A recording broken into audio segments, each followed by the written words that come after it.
The sorcerers of antiquity called the use of this language spells, drawn from other dimensions of the multiverse, to cast spells, to conjure shields and weapons, to make magic.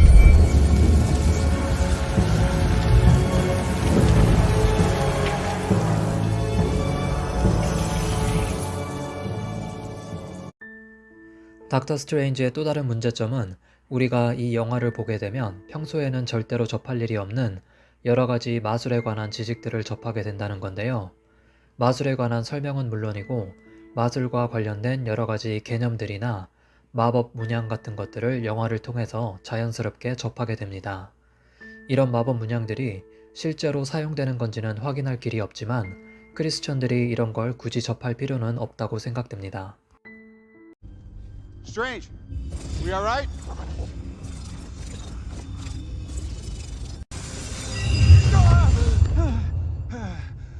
Be back here.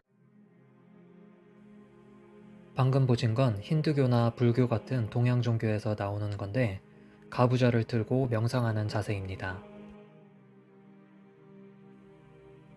원작 코믹스에서도 이런 장면이 자주 나오는 걸 볼 수 있습니다.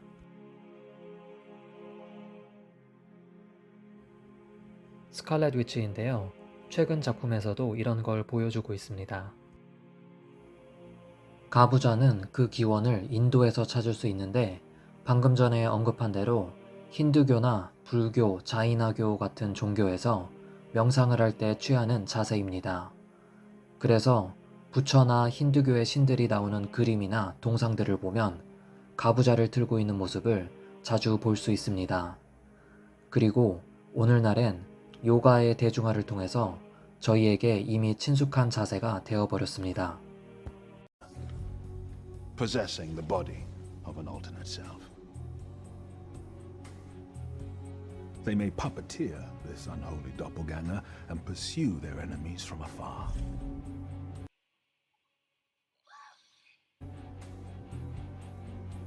The possession is not a permanent link between realities, but in the fleeting time they dreamwalk, they can do irreparable damage to the universe they invade. So it may not be a demon that you face. It may be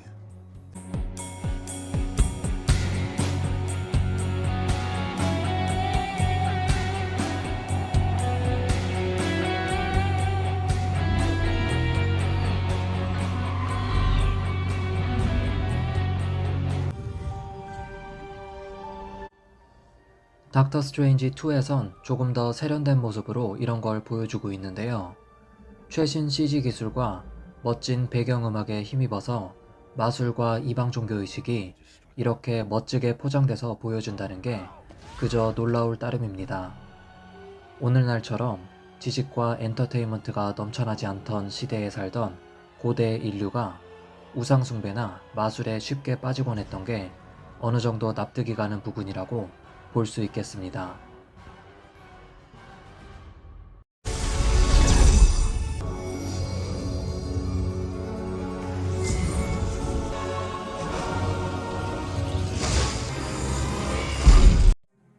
역시나 닥터 스트레인지가 오리엔탈리즘이 가미된 작품인 걸 확인할 수 있는데요.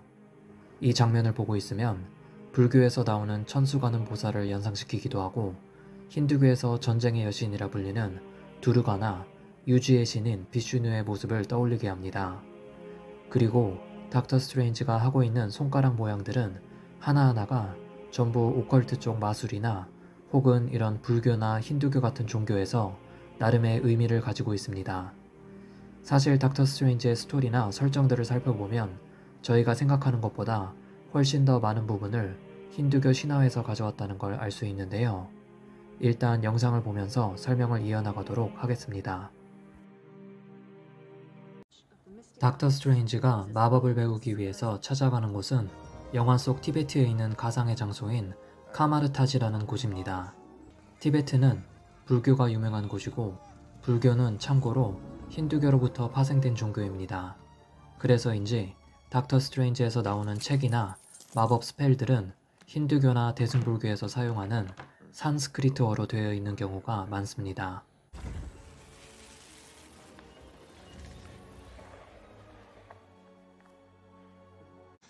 Meditate. What's this, my mantra?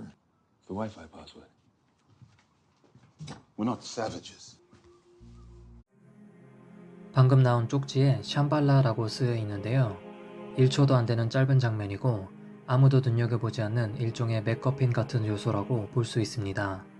하지만 이렇게 작고 사소해 보이는 영화 소품도 그냥 들어가 있는 게 아닌 걸 알 수 있는데요. 샴발라는 힌두교 신화에서 나오는 명칭입니다. 참고로 고모라의 이름에서 그랬던 것처럼 이번에도 원래 샴발라에서 스펠링만 조금 바꾸고 발음은 똑같은 걸 볼 수 있습니다. 샴발라는 푸라나라는 힌두교 경전에서 언급되는데 이 책에선 샴발라를 칼키라는 존재가 출생하는 장소로 소개하고 있습니다. 그리고 이 칼키는 힌두교에서 유지의 신인 비슈누가 인간 세상에 나타나서 현현한 존재 또는 환생한 존재입니다. 이렇게 인간 세상에 오게 된 비슈누는 힌두교에서 칼리유가라고 부르는 종말의 시대, 즉 말세를 끝내는 존재로 나옵니다. 이런 설정은 나름의 상징성을 가지고 있는데요.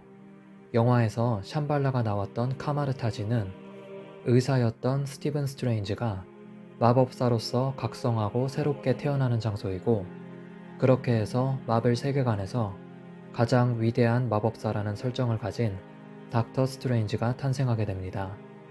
비슈누처럼 혼돈의 시대를 끝내고 새로운 시대를 열게 될 히어로가 닥터 스트레인지라는 의미를 내포한다고 볼 수 있겠습니다.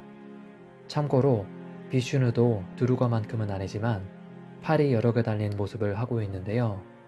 인피니티 워에서 닥터 스트레인지가 힌두교의 신처럼 팔이 여러 개 달린 모습을 보여주는 게 결코 우연이 아니었다는 걸 알 수 있습니다.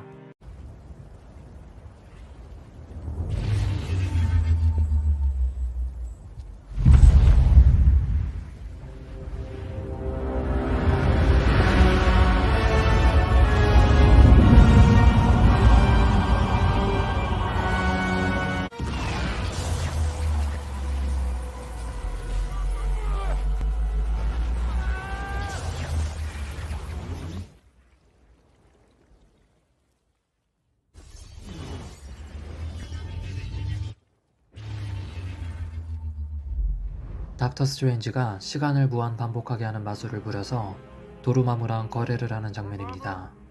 사실 이 장면 말고도 영화 곳곳에서 닥터 스트레인지가 아가모토의 눈을 이용해서 시간을 앞뒤로 움직이게 하거나 멈추게 하는 마술을 부리는 걸 볼 수 있습니다.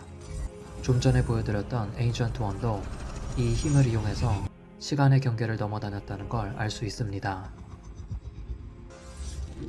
참고로 힌두교나 불교에서도 칼라차크라라는 개념이 나오는데요. 한국어로 번역하면 시간의 수레바퀴라고 불리는데 윤회랑도 연결지어서 생각해 볼 수 있는 개념입니다. 칼라차크라는 닥터 스트레인지에서 나오는 것처럼 시간을 앞으로나 뒤로 돌릴 수 있고 또는 무한대로 반복되게 조정할 수 있는 힘을 가졌습니다. 닥터 스트레인지에서 나오는 마법진이 칼라차크라의 문양과 비슷하게 보이는 것도 역시나 우연이 아니라는 걸 알 수 있습니다. 에인션트 원이 눈을 뜨라면서 닥터 스트레인지의 이마를 엄지로 누르는 장면인데요. 빠르게 지나가는 장면이라 눈치채지 못한 분들이 많았을 텐데 힌두교와 불교에서 말하는 제3의 눈이 있는 위치라는 걸 알 수 있습니다. 조금 전까지 닥터 스트레인지가 힌두교와 얼마나 밀접하게 관련이 있는지에 대해서 설명을 들으셨기 때문에 이것 또한 의도된 설정이라고 해도 충분히 납득이 가실 겁니다. 게다가 최근 작품인 닥터 스트레인지 2에선 대놓고 제3의 눈을 보여주기 때문에 이런 가설이 틀리지 않았다는 걸 다시 한번 확인할 수 있습니다. 원작 코믹스에서도 이런 설정을 확인할 수 있는데요. 참고로 방금 말씀드린 것처럼 힌두교의 시바신도 제3의 눈을 가지고 있습니다.